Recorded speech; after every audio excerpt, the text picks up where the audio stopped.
Alors, garder des blancs sans gomme à masquer.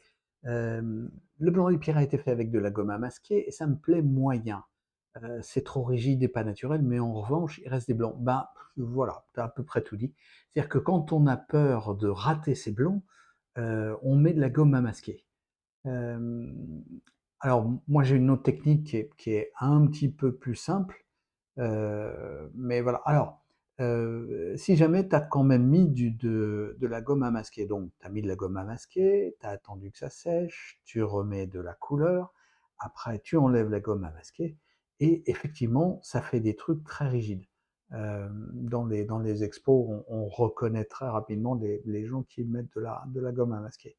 Hem, alors, une solution, c'est de remettre un petit peu de couleur. Mais bon, ça te remet à risque. Heu, donc tu remets un petit peu de couleur légère. Est-ce qu'il marche à peu près? Oui, il marche à peu près, quand tu veux marcher.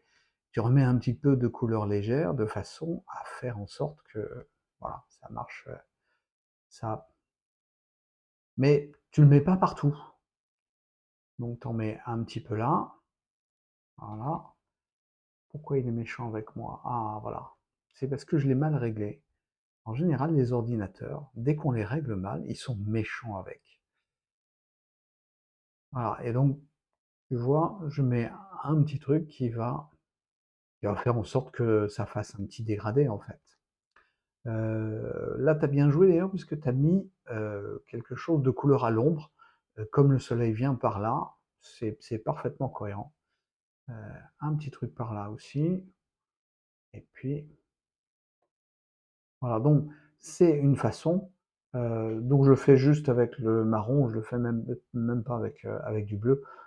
Tu pourrais le faire avec du bleu, mais si, il va le faire avec du bleu. Allons, allons, quelque chose comme ça. Tu as vu que c'est un bleu gris parce que c'est un bleu gris. Voilà. Ça peut être un petit peu plus bleu, mais pas beaucoup plus bleu que ça, de toute façon. Là, voilà, et puis là, ça peut être même ici. Donc rien ne t'empêche, après que tu aies enlevé, pas que tu aies remis, que tu aies enlevé de la gomme à masquer, de remettre un petit peu de couleur. Comme tu vas être dans les détails, tu vas être, peut-être un petit peu moins, oublieuse des blancs. Voilà, parce que ça va être le traitement. Maintenant moi ce que je fais, c'est que en fait, mon premier jet, hem, donc je vais faire, alors on va y aller comme ça, on va y aller en rose. Pourquoi en rose? Même pas parce que j'aime bien en fait, c'est que, ça se détache bien de ce que vous avez fait. Et là, avec une couleur très légère, donc pas forcément rose, mais, je vais passer au maximum, et puis là aussi, et puis là aussi, et puis là aussi. Et tout ça va me faire une grande masse rose. En fait, je le ferai plutôt en terre de sienne, en orange ou un truc comme ça. Un truc très, très clair qu'on va mettre là et qui va me permettre, de garder mes blancs, en fait. Là, ce blanc-là, comme j'ai mouillé en rose, hem, si je mets, un coup de pinceau là, il va diffuser un petit peu dans toutes les parties roses, mais il n'ira pas dans la partie sèche qui est toute blanche. Et donc je fais ça, on va faire ça en violet pour l'eau. Hem Et c'est l'intérêt aussi de faire les grandes masses. C'est qu'on fait d'un côté l'eau, pouf pouf, on va passer autour de ça, on va passer là, et là mon violet, il est très léger, et après, il faut qu'il reste humide par contre, et après je lui mets, un petit coup de bleu. Et puis, comme c'est humide, et ben, ça va s'étendre un petit peu. Et puis, des fois, un petit coup de turquoise, un petit coup de vert, un petit coup de...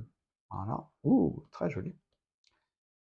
Et puis comme c'est humide, ça va s'étendre un peu. Je mets même un petit peu de turquoise là, enfin c'est du vert là, hein, qui va s'étaler parce que c'est humide. Et donc je vais jouer avec les couleurs et avec les valeurs à l'intérieur de ma grande masse. Voilà, on appelle ça des masses. Des fois j'appelle ça des silhouettes, quand ça fait des silhouettes surtout. Mais en fait c'est des masses. Et le fait d'avoir la grande masse violette qui préserve les blancs, et la grande masse rose qui va préserver les blancs, bah, ça me permet d'avoir des blancs plus sympas. Voilà, parce que donc le tout, c'est que ça ne sèche pas pendant ce temps-là. Si on a laissé sécher par exemple le rose, eh ben il faut refaire en rose tout le processus. On va tenter de le faire en rose plus clair. Voilà. Et donc c'est un petit peu embêtant. Mais travailler par grande masse avec d'abord quelque chose de très clair, et puis après on pose les couleurs. Et on peut, si on a peur que ça sèche, donc moi ce que je fais, c'est en cours de route, et ben je remets simplement de l'eau. Si je remets de l'eau glou glou, voilà, ça c'est de l'eau, c'est de l'eau au pastel. Euh, donc si je remets de l'eau, ça remet du liquide qui va courir un petit peu partout. Euh, et puis quand je suis prêt, que j'ai tout bien fignolé, mes frontières et mes détails, voilà, comme ça même, et ben je peux y aller avec de la couleur ou des valeurs, avec du sombre, avec du bleu. Bon, il n'y aura pas beaucoup de bleu ici, mais on peut toujours en mettre, parce que ça fait des variations et c'est beaucoup plus sympa. Voilà, et ça va s'étirer un petit peu partout. Voilà. Alors, si vous entendez des aboiements de chiens, c'est juste parce que je suis pas loin d'une ferme, au fond de la Roumanie, en fait, au sud de la Roumanie, vers la Bulgarie. Bon, chacun ses petits trucs. Donc il y a des chiens. Et là, je mets du marron et puis ça s'étale. Voilà, donc c'est ma technique. En fait, pour résumer, c'est un, euh, mettre de l'eau colorée pour délimiter, et puis deux, renforcer. Et en plus, ça va être sympa parce que tes rochers, quoi qu'ils ils sont pas mal comme ça, tu les travailles bien. Mais tes rochers, ils vont du coup être avec des couleurs mélangées, bah voilà, un peu comme ça, mais sans la gomme à masquer. Euh, et ça va être plus sympa à travailler. Donc là, tu as travaillé dans du liquide. Euh, Si tu fais d'abord un jus très très clair, tu vas pouvoir remonter un petit peu plus loin, par exemple. D'abord, alors, c'est un troisième truc que je fais effectivement. Très bonne remarque. Euh, En fait, je commence par faire à chaque fois le milieu. Toujours avec de l'eau très légère, comme on peut le voir là. Allez, on va te faire de l'eau très légère. Donc de l'eau très légère, juste colorée. Alors peut-être plus en jaune qu'en bleu, mais on est bien d'accord. Et puis, là, il y en a beaucoup, donc j'ai du temps. Et du coup, je vais fignoler toujours à partir de mon centre. Voilà, voire aller un petit peu plus loin. Et comme ça, j'ai toute une zone. Avec ça, c'est très humide, et puis ça va se propager à ça qui va être humide. Euh, voilà. Et puis, les premiers temps, je ferai des masses plus petites en fait. Après, je les connecterai. Je ferai des masses plus petites pour mieux contrôler en fait le séchage de mon eau. Parce que il faut recommencer toute cette opération si jamais ton eau elle a trop séché. Donc j'attends pas que mon eau ait trop séché, j'attends qu'elle ait un peu séché quand même. Euh, donc en fait c'est le cœur de l'aquarelle, c'est contrôler le séchage de l'eau, savoir repérer quand c'est sec, quand c'est pas sec. Bon, toi, je vois que tu y arrives bien. Donc contrôler le séchage. Et puis, si on a le temps, eh ben, on fait un maximum de choses.